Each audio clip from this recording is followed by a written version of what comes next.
Does this sound like you? Oh, I don't know how to make money, or it doesn't feel in alignment to make money. I can't charge for what I do. I just don't feel in alignment. I don't feel in alignment. Hear me out. I'm glad, first of all, that you're listening to your intuition, but your intuition can sometimes be hijacked. I'll get to that later. Right now, I want to talk about this idea that if you get money, somehow you're out of congruency of your spiritual path, which is ridiculous, because it's just as easy to go dark side by having lack as it is by going dark side from having material wealth. Now which is simple, right? We can all agree with that. People steal, they lie, they cheat, or worse, when they don't have enough. You have a family to take care of, you have yourself to take care of, you don't have enough, that you commit crime, right? You could, in other words, you can degenerate. Your soul can degenerate lower into the lower realms just as easily if you have lack. So why in the world would we have this idea where it's, oh, I don't want to get too many things, otherwise I'm going dark side?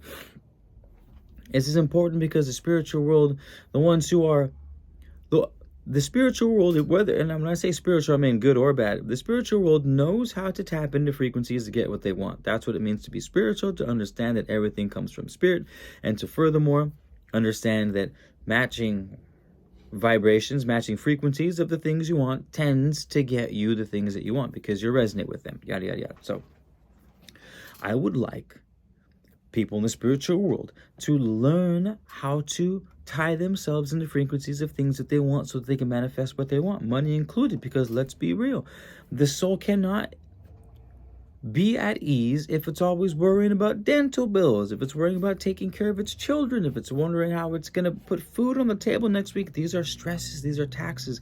And the number one rule we learned from Napoleon Hill's Think and Grow Rich, this finance and spirituality, is peace of mind. We need a peace of mind because we need all the energy we can to manifest what we want, to resonate with what we want. The signal that we're broadcasting requires energy, and if we are laden with terrible thoughts all the time, there are going to be physical repercussions of those thoughts, like the hormones that are in your veins, the thoughts that you start to have, and therefore the actions that you start to take, and we start making decisions that are fear-based, that are lack-based, and that whole field is taxing. And so peace of mind is the peace of mind, ease and grace is the foundation for the spiritualist trying to get a grasp of their finances, making money, buying their houses, buying really good, high quality organic food. Not being one of the people who say the universe provides when really it's just they're always bumming it off their homies or their parents or strangers, and they said the universe provides. It's like, no, you just found a way for other people who are taking care of themselves to also take care of you, right? I'm not about that. Spirituality exists on every level, on every plane. How can it not? Everything comes from spirit, so technically everything is spirituality. I don't mean to knock any specific areas of it, just to say we are stepping into a new quality of it. Obviously, everything has to be within reason, within balance. You have to earn what you get, otherwise what you get will disappear immediately. Type of thing. You have to know how to use the laws of the world, of the universe properly. Otherwise, you're taking 1 step forward, 1 step back, 2 steps forward, and then 3 steps forward, 10 steps back. You know what I mean? Then it's all to the wind.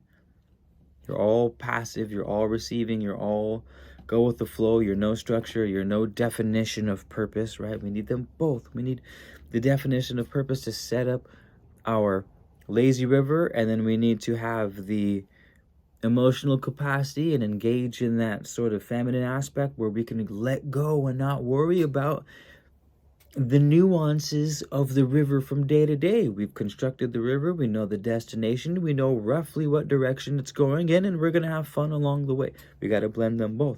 But this idea that You can't be in alignment with what you with money because money is evil or this or that. It's just ridiculous. It is if you believe it. But when I say something like, hey, people go dark side, people lower their frequencies, lower their densities, people do all the things that you're afraid of with lack. And I really want to hammer that idea into people. We've been talking about this heavy on the channel this week. If you guys have been keeping up with the lives, this video is basically some things that we've been hammering out in the lives, and I want to come back and reiterate them in case the lives can get kind of long and we hang out and we chit chat and we joke around and stuff, so it can get kind of, it's more of a chill hangout. This is the PowerPoint, this is the focus. Hey, get your peace of mind. When you get peace of mind, you will have more energy. You will have more motivation. This is why people drink coffee, because when you're no longer tired, you're no longer mentally taxed. Now your willpower goes up. Your motivation goes up. Everything goes up. The negative thoughts go down. The positive thoughts go up, right? Caffeine, of course, is a very superficial treatment to that. Use it by all means if you must, but respect it like any other herb, like any other plant. Respect it, and you'll go far. Peace of mind will give you that at a sustainable rate. It's a little more difficult. We're going to have to set up these gateways in our mind. I love that there's some aspects from Napoleon Hill where he talks about the idea of like your mind is a keep, a castle, and it's got 3 outer walls, and only certain people are allowed to pass the first wall, then they meet the next gatekeeper. Are you worthy? Are you here to bring positive news? Are you here to back me up? Or are you here to complain? Are you here to throw shade? Are you here to, and even if it's not a negative thing, even if it's chaotic energy, that's good, because that's also a thing that exists. People mean well, they're great people, but their energy is chaotic, their thoughts are chaotic, they themselves emanate chaos. We all know them. There's people that are chaos. We love some of these people. I love some of these people, but at the same time, it's like, you understand that when you hang out with certain people, you feel a certain way. And we want to hang up with people that we resonate with, because resonance increases vibration. Resonance amplifies vibration. We want our vibration to be, we want our vibration of choice to be amplified. We don't want our negative emotions to be amplified, which is why we have to be in control of our thoughts. When the person of chaos comes to us and the world is chaos, it's dog eat dog world, we're all gonna die, like everything sucks, what are you doing, you're gonna fail, you're not successful, well, that's a terrible idea, right? When we give in to that, because obviously we believe it on some level because we're human, but if we give in to that, when we pay that heed, pay attention to that frequency, and we match it, we resonate with it, and a resonance feeds on itself. The feedback you get from a microphone when that really loud pitch, that's what happens. That's resonance. That's a type of resonance. It's feedback, and the amplification, the volume increases, and that's what happens when you tune in. When you tune into frequencies, you resonate with it. You how can you not? There are aspects of you, whether big or small, that match that somewhere, somehow. So be in control of our minds. Be gatekeepers of our thoughts. Right? The wise man, the wise woman, the businesswoman, the businessman, we'll always hear out ideas, right? We'll always, you have something to pitch me? You talk to him for a second. All right, this person's my style, right? Whatever you're looking for. Okay, this person checks off all the boxes. I'll hear you out. What do you have to say? All right, you take it in. You've let them across the first wall. All right, do they come bearing gifts now? Now that you're talking to them, do they come bearing gifts? Yes? Okay, now you've passed the second wall. And this is discernment. This is discernment. This is how you get to where you want to go without going dark side. Everyone's worried about, oh, if I just this blanket statement, if I get money, if I get rich, if I make a living off the things that I want to do in the spiritual world, I'll somehow negate all my spiritual process. Like, look at your boy Bashar. Homeboy charges a fortune to go see him talk. All your favorite spiritual folks, whenever they do big lectures, they're charging a fortune for it. Now, I'm not saying they shouldn't, but that doesn't make them any less, right? It's weird. This might be a tangent or a side quest. But it's just interesting that we'll idolize certain things in our realm, but when we want to emulate it, somehow we're not worthy. Oh, they can do it. They're worthy, but I'm not. Oh, I'm different. Oh, I'm different. That's what I used to always tell myself. Oh, well, I'm different. Oh, with this, but I'm unique. I'm cool. And it was none of that. It was all programming. And anytime I would hit some sort of resistance to what I wanted when it came to making money, that's the story I would tell myself. The story of, oh, it's not spiritual to charge, or it's not spiritual to make money off of this. Oh, I'm putting ads on my videos. Oh, that's not very spiritual. And it was more a story that was grilled into me than something I actually believed. Because when I thought about it, again, what did we realize? We realized, oh, people go dark side all the time from being broke, if not more. People do terrible things when they're in lack, when they're operating out of fear, when they're operating out of lack. I'm not saying you can't do it either way. I'm just saying, if you're someone that actually wants to make money and wants to grow and wants to build your empire and wants to plant forests around the world and wants to visit all the beautiful locations in the world, you have to understand that you are deserving of getting that money, of getting that material wealth. You have to understand that getting that's not going to make you a bad person.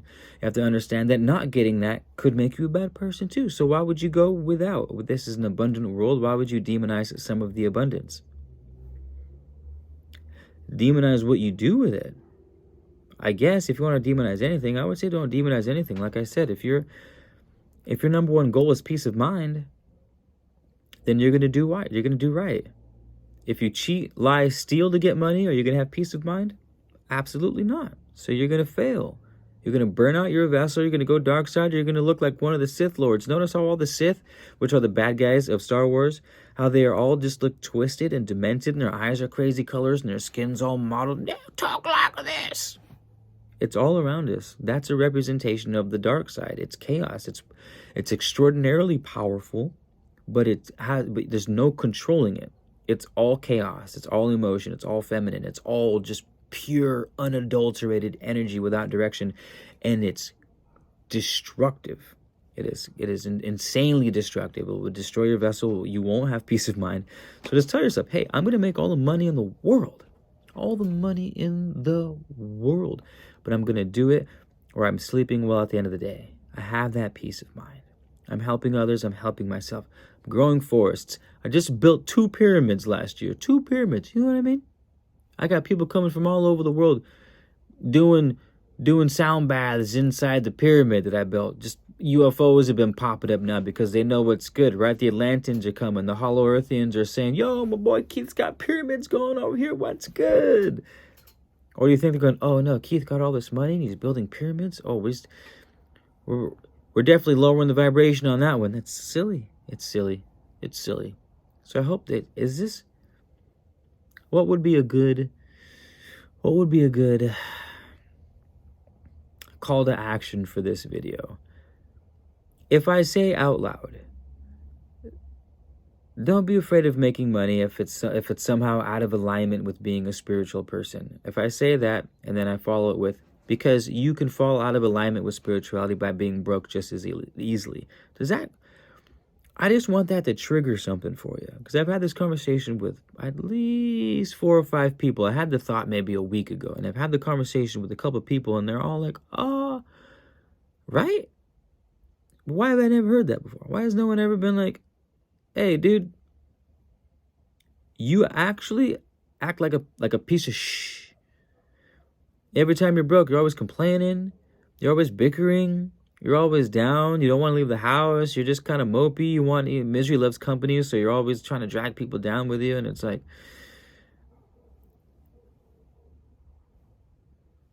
some of us who our life purpose, our life goal is to be broke and find nirvana that way, that's your path. If that's what you need, then get that. But I highly doubt the majority of us are just supposed to be some aesthetics in the mountains where we starve ourselves and that's how we reach enlightenment. Like, not at all. We're human. We live in the physical world. If it makes you feel any better, I read a study. I'm trying to figure out the name. I can't think of the name, but the final note, the conclusion was, people are happier with more money up to $100,000. You have to take into consideration inflation now, so maybe, I don't know, this is at least a decade ago, maybe 170,000. I don't know. How miserable is the dollar? Finance. How miserable is the dollar right now? Point being, people are happier when they have their needs taken care of, when they have their needs met, when they can eat healthy foods, when they don't have to take their children to McDonald's because it's quick, easy, and that's really all they can afford right now. And people can afford to take their kids to the dentist and get everything treated instead of putting it off and just like wreaking havoc. Like, money is essential, and it will increase your happiness to a certain extent. It can easily progress your spirituality. I have more money. Okay, cool. Now you're paying for classes, and you bought some courses, and now you're really diving. You got that favorite book you always wanted, but that book was old school and it cost $800. But now that you got it, and now you feel inspired to read, and you're studying these ancient, now you're reading from your $800 leather-bound book, and you've never been into a book as much as this, and you're doing the rituals from it, you're doing the practices, and it inspired you to start a business, and you had that extra $3,000 laying around to hire professional web developers so that you could have this seamless transition into sharing the knowledge with the world. Like, money will help spiritualize everything you're doing. Money is spiritual itself. Everything is spirit. Everything is spirit. Everything is spirit.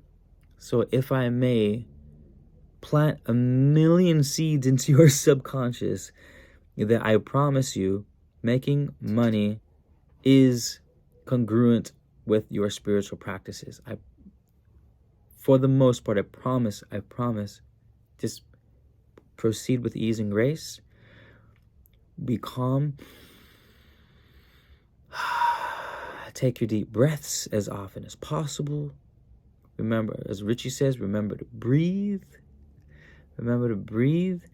And it's going to be all good, baby. It's going to be all good. All of it. All good. It's going to be all good, all right? So, I'll see you guys soon. Please stay tuned. And zip it up and zip it out. Goodbye, everybody.